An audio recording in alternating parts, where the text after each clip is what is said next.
नमस्कार, शुभ संध्या। हम सब अभी जीवन रंग उषा संग पटल पर आपसे मुखातिब हैं और आज हमारे पटल पर अपनी बात सबके साथ करने के लिए जालोर से केपी अनमोल जी आए हैं। तो केपी अनमोल जी, आपका बहुत बहुत हार्दिक स्वागत है। जी नमस्कार नमस्कार, बहुत बहुत शुक्रिया। तो सभी दर्शकों से मैं आपका परिचय देना चाहूंगी। सबसे पहले केपी अनमोल जी सांचौर राजस्थान इनकी जन्मभूमि है। इन्होंने एमए हिंदी और डिप्लोमा इन वेब डिजाइनिंग किया है और शुरू से ही इन्होंने जो भी रचनाएं की हैं, गजल, शेर आदि में विशेष उनका रुचि है।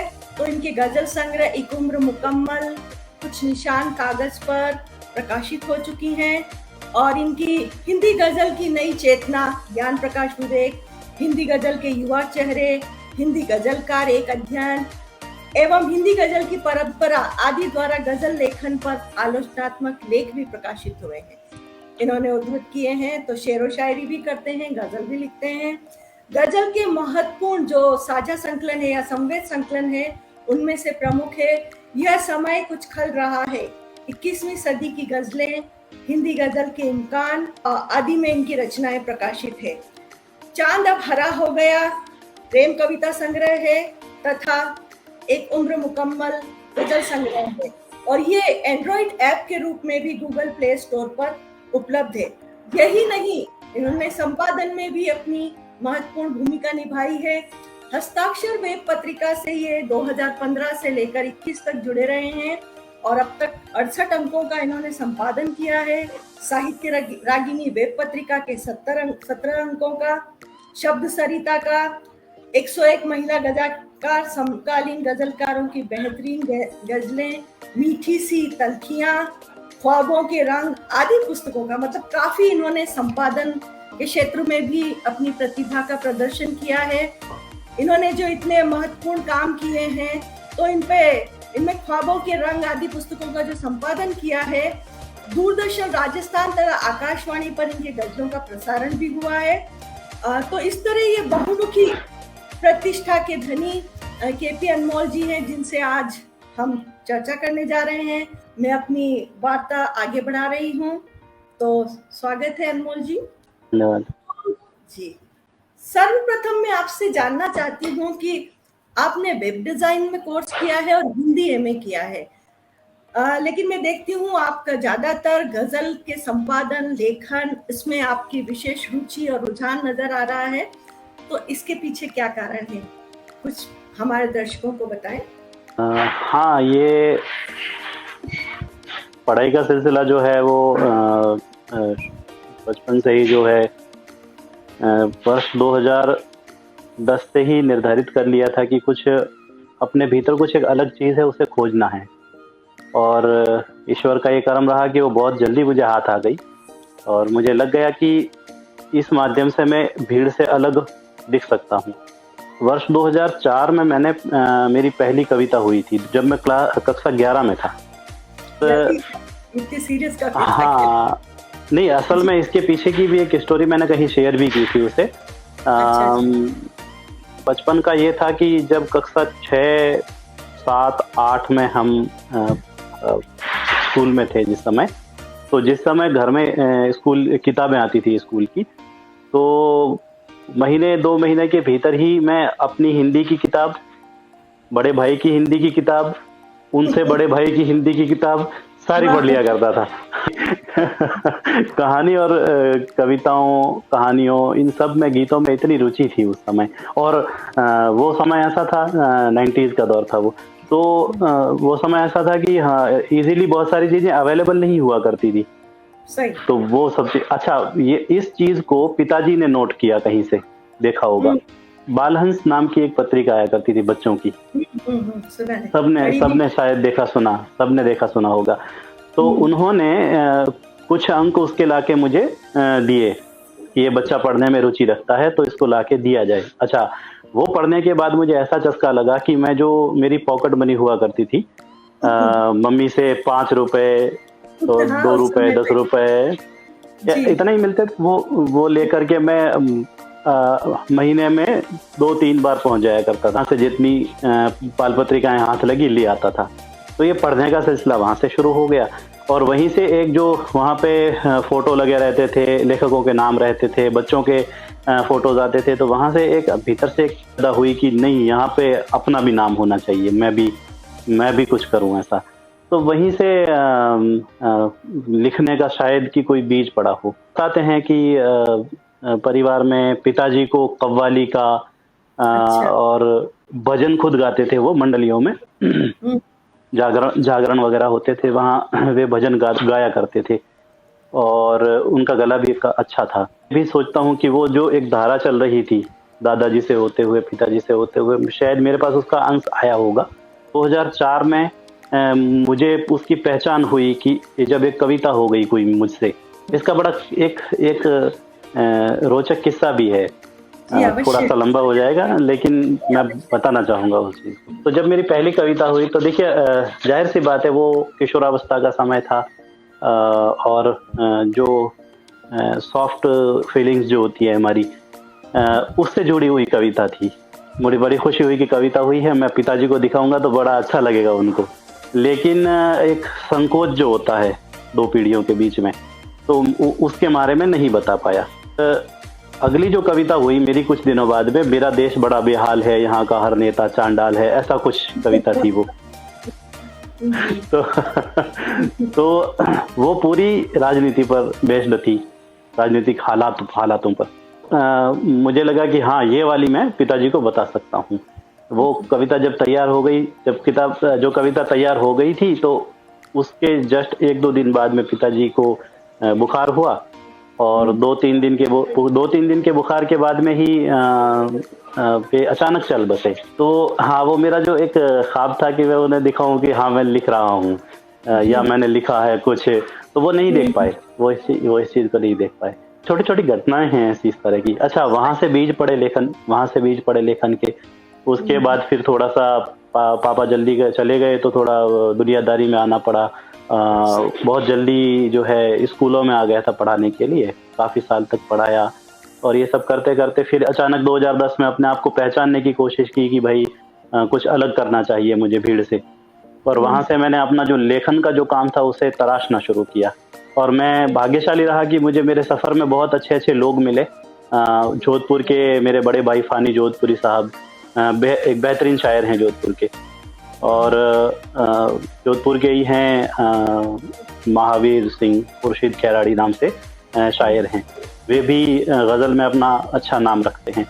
तो इन लोगों की संगत में आया, फेसबुक पर जब बहुत अच्छे लोगों से जुड़ा, वहीं से सफ़र शुरू हुआ। मेरे गांव के जो साहित्यकार जन थे तो उनसे संबंध बने, उनके साथ संपर्क शुरू हुआ। तो इस तरह से लेखन का सिलसिला शुरू हुआ मेरा। बचपन से ही शुरुआत तो हो गई थी और धीरे-धीरे आपने अपने आप के जो लेखन की उस प्रतिभा में भी आपके स्तर में सुधार हुआ और फिर धीरे-धीरे पहचान बनती गई आपकी।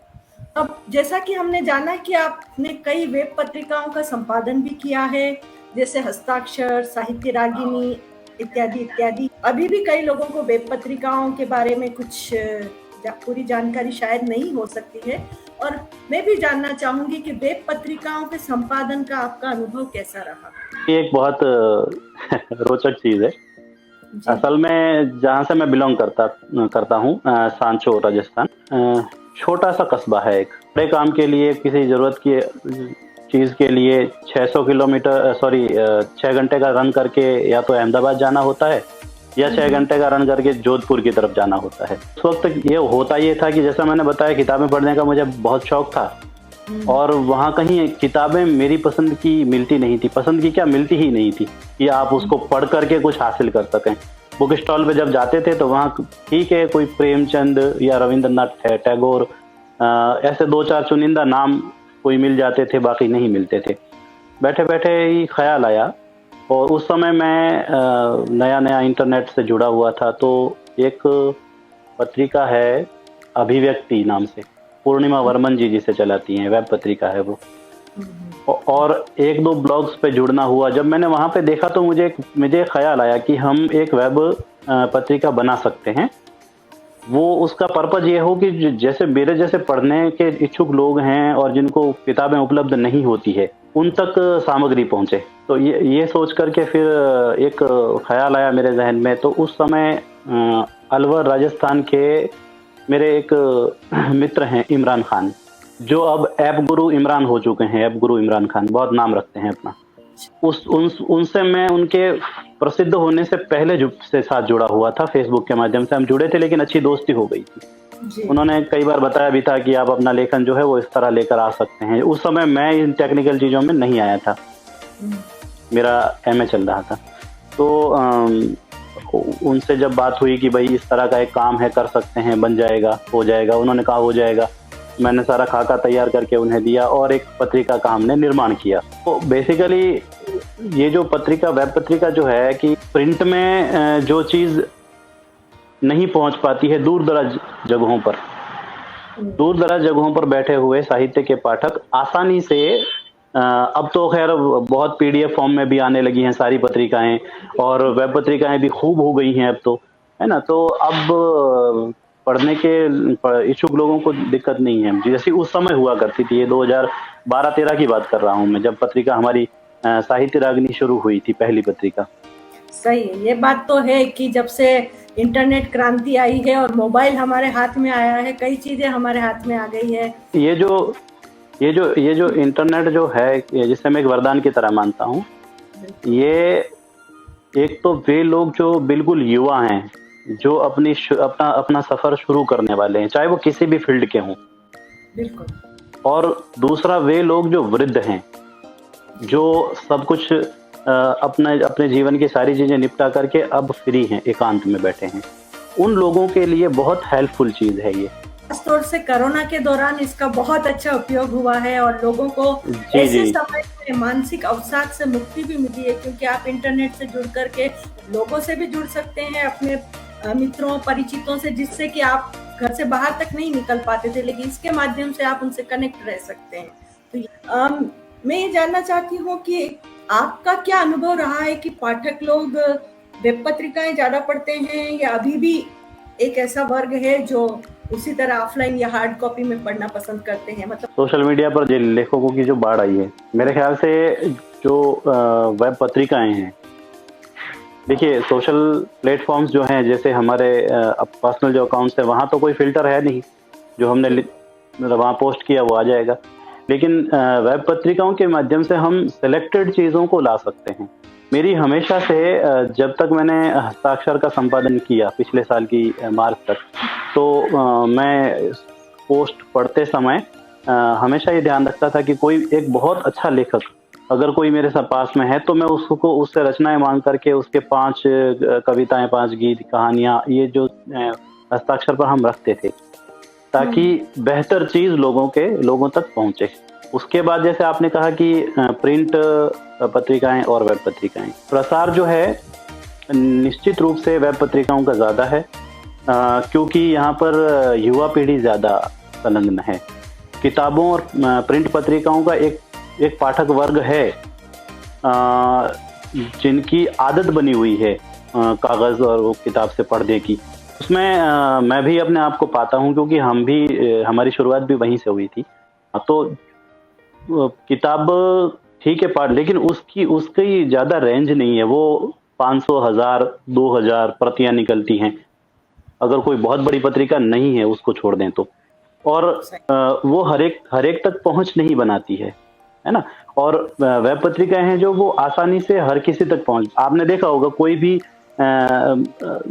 पत्रिकाओं का ग्रुप हो या पेज हो, वहां पर उन्होंने पीडीएफ डाला और तुरंत वो हजारों की संख्या तक लोगों तक पहुंच जाता है। और इवन मैंने भी संपादन करते समय मैंने भी देखा है कि हमारी जो वेब पत्रिका हस्ताक्षर है जो उस पर डे विजिटिंग, लगभग पर डे 10,000 के आसपास की विजिटिंग है ना। जिस दिन जैसे ही हमने उसका अंक अपलोड किया, तो तुरंत ही उसको 8,000 से 10,000 लोग उसको देख लिया करते थे उसी दिन। उसके बाद लगातार जो है 8-10 हजार, 12,000 लोग हमेशा जो उसको आते रहते थे, पढ़ते रहते थे। तो प्रसार तो वेब पत्रिकाओं का अपना है ही, लेकिन अभी भी जो एक डिग्निटी बनी हुई है वो प्रिंट पत्रिकाओं की और किताबों की है ना। तो दोनों का अपना अपना महत्व है। ये किताबें भी रहेंगी और वेब पत्रिकाएं भी रहेंगी, लेकिन ये है कि हम जो सामग्री है उसको, मैं ये सोचता हूँ कि जो युवा पीढ़ी है जो इंटरनेट के युग में ही पैदा हुई है, उनको ज्यादा सहज लगता है अपना मोबाइल के, उनके पास में सब कुछ। अच्छा, इसी चीज को ध्यान में रखते हुए मैंने आपका, मेरे ख्याल से इस पर कोई प्रश्न भी होगा, मैं अभी से आपको बता देता हूँ कि इसी चीज को ध्यान में रखते हुए कुछ 3-4 साल पहले मैंने एक प्रोजेक्ट तैयार किया था कि जो अच्छे गजलकार थे मेरे आसपास, उनसे गजलें लेकर के एक ऐप बनाया था मैंने, समकालीन हिंदुस्तानी गजलें। और उसका उद्देश्य बनाने का केवल यही था कि जो नए बच्चे हैं, जो अच्छा पढ़ना चाहते हैं, है ना, तो उनको एक ऐसी चीज अवेलेबल कराई जाए अपने फोन में। आप केवल गूगल प्ले स्टोर में जाओ, उस ऐप को डाउनलोड करिए, डाउनलोड कर लीजिए, उसके बाद में सारा ऑफलाइन चलेगा, उसके बाद ऑनलाइन होना जरूरी भी नहीं है। अगर आपके फोन में नेट नहीं है तो भी वो चलेगा। अच्छा, अब जो बच्चे हैं, जो यूथ है हमारा, वो कहीं ट्रैवल कर रहा है, कहीं वेट कर रहा है, मान लीजिए मैं खुद यही करता हूँ, चाहे मैं 15 मिनट किसी का वेट कर रहा हूँ बाहर बैठा हुआ, तो ऐप खोलता हूँ और उसके अंदर जो लिस्ट रहती है नाम की, रचनाकारों के नाम की, उसका नाम खोला और उनकी गजलें मेरे सामने है। यानी एक किताब आप साथ लेके चल रहे हैं। तो जी जी जी जी बिल्कुल। तो आपने यही नहीं, शायद आपका ये चांद अब हरा हो गया प्रेम कविता संग्रह तथा एक उम्र मुकम्मल गजल संग्रह, इसका भी एंड्रॉइड ऐप आ गया है आपने तैयार। ये तो बहुत अच्छी बात है, बहुत खुशी की बात है। एक उम्र मुकम्मल मेरा पहला गजल संग्रह है और ये 2013 में आया था प्रकाशित होकर के। साहित्य उत्तर प्रदेश की एक संस्था रही है, साहित्य प्रोत्साहन संस्था, उसके सचिव थे धीरज श्रीवास्तव जी, एक बहुत अच्छे गीतकार हैं वे। मेरा सौभाग्य कि उनकी नज़र मेरे शुरुआती समय में मुझ पर पड़ी थी, मुझसे जुड़े हुए थे, मुझे बहुत मोटिवेट किया उन्होंने। तो उन्होंने अपनी संस्था के जरिए आर्थिक सहयोग देकर मेरा पहला गजल संग्रह प्रकाशित करवाया था। एक नए लेखक के लिए बहुत बड़ी उपलब्धि। नहीं, शायद आपने कुछ ऐसा पाया होगा तभी उन्होंने भी कुछ ऐसा प्रोत्साहन दिया, उनकी काबिलियत। तो उसके बाद क्या होता है कि वही मैंने जो बताया था आपको, इमरान भाई अलवर के, उन्होंने वो जो किताब जो मेरी आई थी उसी को ऐप के रूप में तैयार करके मुझे गिफ्ट दिया, उसको प्ले स्टोर पे अवेलेबल कराया और उसके बाद मुझे उसका लिंक दे दिया कि ये लो आपकी किताब, आपको मेरी तरफ से भेंट है। तो एक उम्र मुकम्मल का जो ऐप है वो तो उसकी ये कहानी है। उसके बाद आते हैं हम चांद अब हरा हो गया है। चांद अब हरा हो गया है मैं मेरी और मेरी धर्म पत्नी जो अनामिका कनौजिया जी हैं, अच्छा। प्रतीक्षा नाम से लिखती हैं। अच्छा, हम दोनों जी, हाँ, तो शादी से पहले जब हम कुछ साल जुड़े रहे तो अच्छा, हमारी मुलाकात भी इसी जरिए हुई थी। वे लिखती थी और मैं भी लिखता था, तो वही है कि एक दूसरे को अच्छा लगा कि भाई यहाँ से कुछ सीख सकते हैं। बाद में धीरे धीरे जो बात आगे बढ़ी तो हमारी कुछ सालों की आपसी कुछ कविताएं तो उसमें ऐसी है कि आपको ये लगेगा कि वो पत्रात्मक है, इन्होंने लिखी, उसके बाद मैंने जवाब दिया कविता में। और उसके बाद कुछ कविताएं ऐसी है जो स्वतंत्र हैं, कभी अपने आप रचना हुई जिसकी। तो इनकी रचनाएं और मेरी रचनाएं मैंने मिला करके एक ऐप हम लोगों ने बनाया, चांद भरा हो गया है। आपने खैर कविताएं भी की है, गजल भी, शेर शायरी भी, पर आप एक गजलकार के रूप में शायद ज्यादा लोकप्रिय है, या आपकी इस विधा पर ज्यादा पकड़ है, या आपने बहुत ज्यादा लिखा है, तो क्यों ना कुछ एक दो पसंदीदा गजल हो जाए। मैं कुछ रिसेंट चीजें आपको सुनाता हूँ जो अभी हुई हैं, शायद मैंने शेयर भी नहीं करी होगी। एक गजल मैं आपको ऐसे सुनाऊंगा जो काफी चर्चा में रही थी पिछले साल। एक गजल देखिए, गजल का मतलब देखें कि वीडियो कॉल पे पोते से जब भी बतियाती है, वीडियो कॉल पे पोते से जब भी बतियाती है, मोबाइल पर दादी जी भर प्यार लुटाती है। वीडियो कॉल पे पोते से जब भी बतियाती है, मोबाइल पर दादी जी भर प्यार लुटाती है, और मन करता है उड़कर जाए बाहों में भर ले। वाह मन करता है उड़कर जाए बाहों में भर ले, लेकिन वो चिड़िया के जैसे कब उड़ पाती है। वाह, बहुत सुंदर, बहुत सुंदर। चिड़िया के शुक्रिया। जैसे। और और एक शेर देखें कि बहना जिसका फोटो है बैठक के कोने में, बहना जिसका फोटो है बैठक के कोने में, तन्हाई में अम्मा उसको दुख बतियाती है। ओह ओह, कितनी टचिंग है। बहना जिसका फोटो है बैठक के कोने में, तन्हाई में अम्मा उसको दुख बतियाती है। और छोटी जिसके रिश्ते की अब चिंता है घर में, छोटी जिसके रिश्ते की अब चिंता है घर में, पहले इठलाया करती थी अब शर्माती है। हाँ, सही है। बहुत छोटी जिसके रिश्ते की अब चिंता है घर में, पहले इठलाया करती थी अब शर्माती है। और एक शेर देखिए कि माँ की सहेली बाप की चिंता भाई का छुटपन, माँ की सहेली बाप की चिंता और भाई का छुटपन, बेटी अपने साथ में कितना कुछ ले जाती है। वाह वाह, क्या बात, सही है। माँ की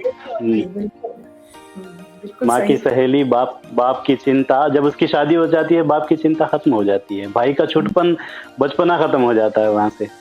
माँ की सहेली बाप की चिंता भाई का छुटपन, बेटी अपने साथ में कितना कुछ ले जाती है। एक गजल अभी की सुनाऊंगा, ये पुरानी थी लेकिन मुझे लगा कि ये अच्छी लगेगी आपको। एक नई गजल है जिसका देखें मतलब ऐसा है कि बहुत बहुत मुश्किल समय में तो सहारे भी नहीं टिकते, बहुत मुश्किल समय में तो सहारे भी नहीं टिकते, अगर हो सामने पत्थर तो आरे भी नहीं टिकते। सही है। बहुत मुश्किल समय में तो सहारे भी नहीं टिकते, अगर हो सामने पत्थर तो आरे भी नहीं टिकते।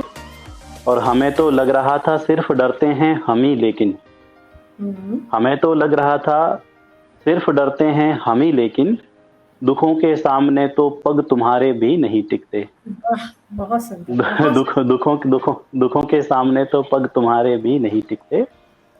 और किनारे रोक कर रखते हैं पानी को हमेशा पर, किनारे रोक कर रखते हैं पानी को हमेशा पर, अगर हो वेग ज्यादा तो किनारे भी नहीं टिकते, अगर हो वेग ज्यादा तो किनारे भी नहीं टिकते।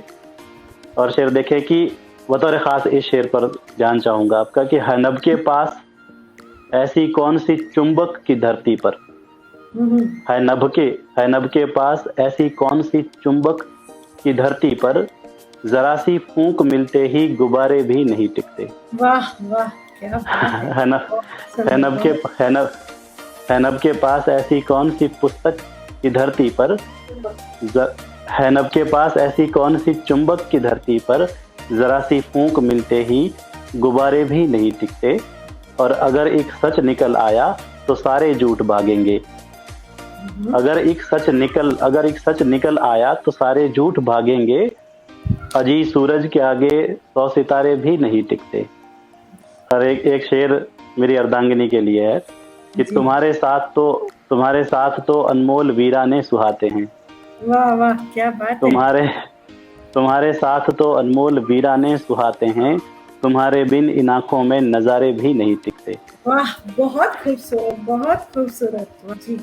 पिछले कोरोना काल में जब पाबंदियां लगी हुई थी, जा नहीं पा रहे थे, वैसे मैं कोशिश करता हूं कि हर 6 महीने मैं चला जाऊं। मम्मी है अभी तो उनसे मिलने के लिए जाया करता हूं। कोरोना के समय में ये हुआ कि मैं 2.5 साल तक घर नहीं पहुंच पाया। इस बीच में बहुत सारी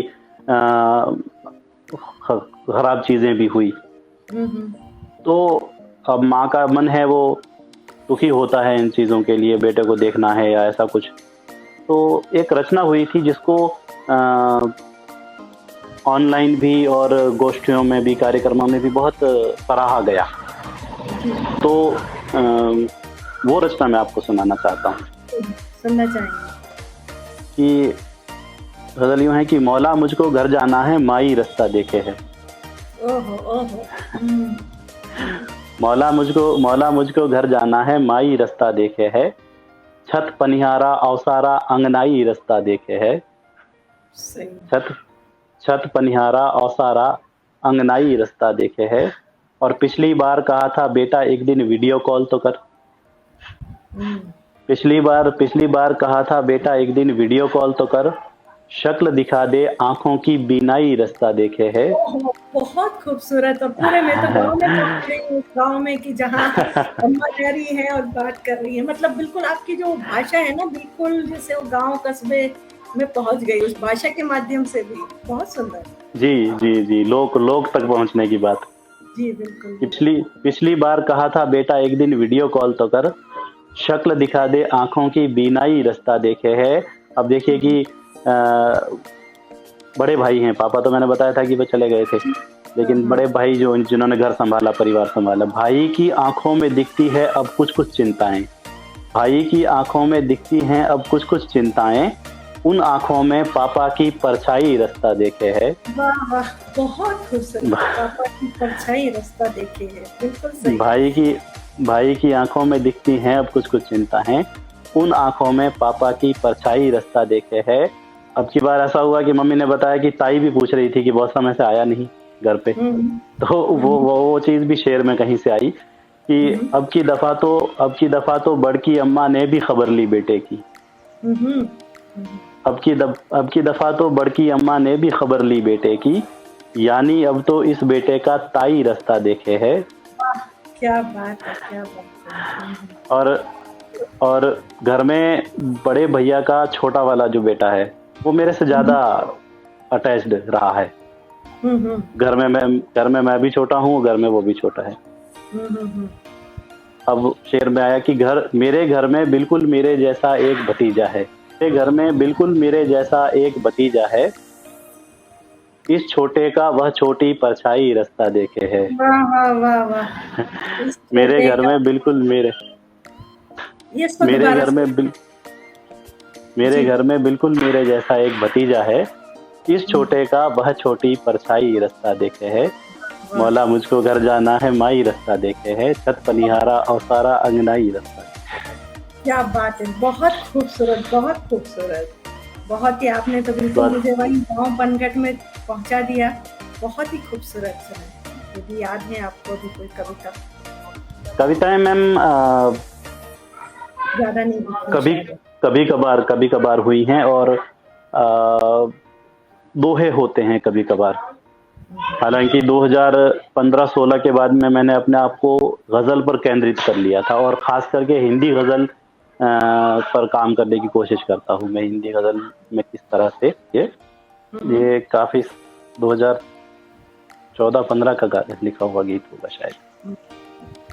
कि तुमको छूकर आया जब से तन कंचन सा हुआ है मेरा। तुमको छूकर आया जब से तन कंचन सा हुआ है मेरा। बन देखिए इसके कि पोर पोर में खिलती तुम ही सांस सांस में बसती हो। मेरे जीवन की कुटिया में पटरानी सी रहती हो।